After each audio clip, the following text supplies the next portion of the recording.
In November 2014, during the meeting in La Rochelle, students worked on the creation of a logo representing the project Erasmus+, divided into groups consisting of 5 nationalities to highlight the theme of the project, science and art.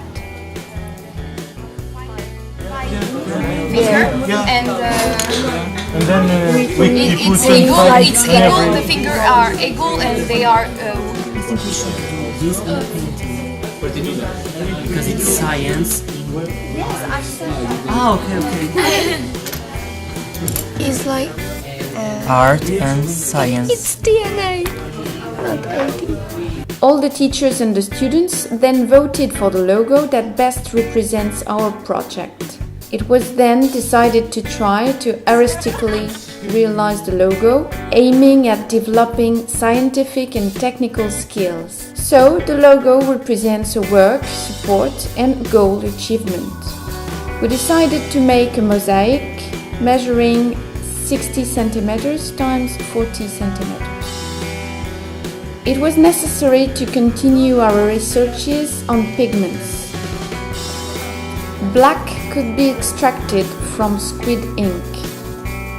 We have collected and emptied the pockets of ink and then, mixing them with Arabic gum, we got a fairly good paint, but in small quantities.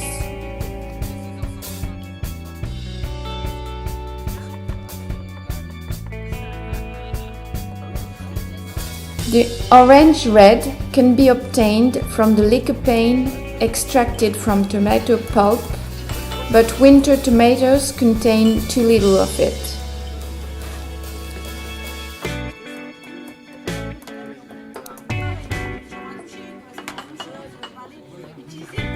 We got the green from the chlorophyll extraction, but it was turning yellow in a few days.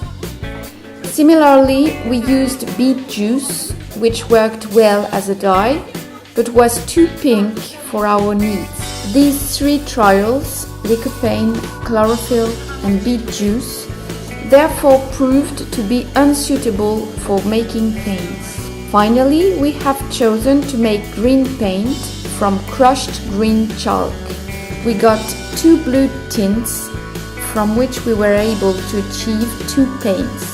Indigo blue, which is stable over time but is very dark and difficult to accurately dilute.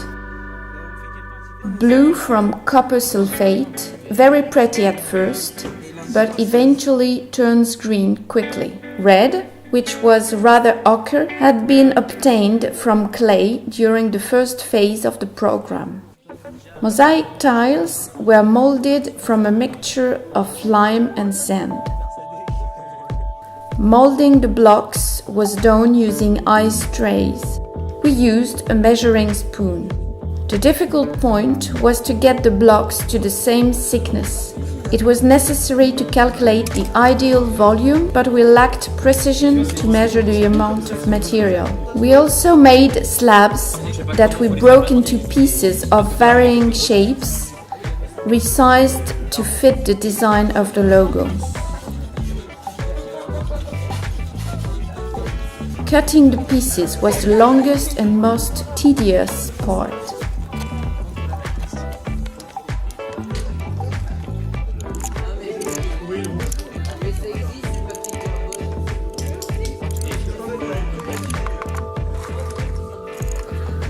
A group of students was busy pasting the outside of the logo using rectangular blocks, while another was working on the design of the logo itself with recut pieces.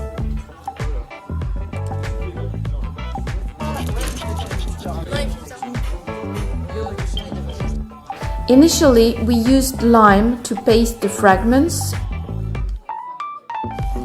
but adherence was not enough, so we used tile adhesive. Different groups reconstructed different parts of the logo with copies to scale. Then we carried the parts on the support one by one. We had to place the pieces and glue them carefully gradually on the support thanks to transparent copies of the logo at the right scale. Each piece was painted with the previously realized paints. However, a number of problems arose. Some paints were not stable, the blue from copper sulfate and the yellow of the stars.